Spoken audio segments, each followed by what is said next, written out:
Little storyteller. Nibbles the hamster was a busy little fellow. His fur was the color of warm sand, and his whiskers twitched with curiosity.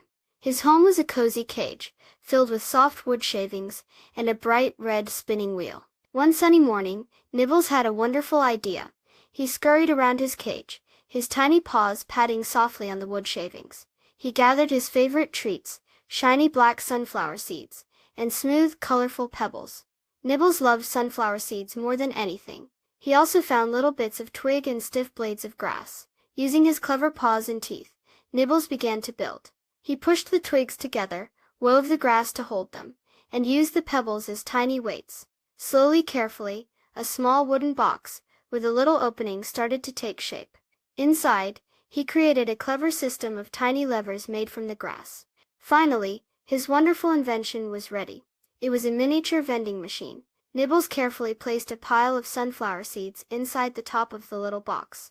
There was a small slot at the front, just big enough for one of his special colorful pebbles. Nibbles picked up a shiny blue pebble. He wiggled it into the slot. He heard a soft click, and then, plink, a single, perfect sunflower seed rolled out of the bottom opening. Nibbles' whiskers twitched with delight.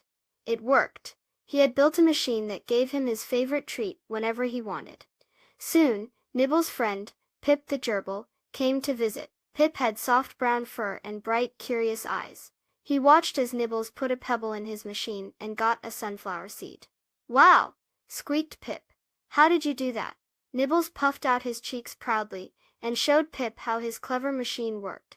Nibbles shared his sunflower seeds with Pip, and they both enjoyed the tasty treat. Nibbles learned that making things and sharing with friends made the sunflower seeds taste even better. Being clever and kind is a wonderful combination. Please subscribe. Thank you.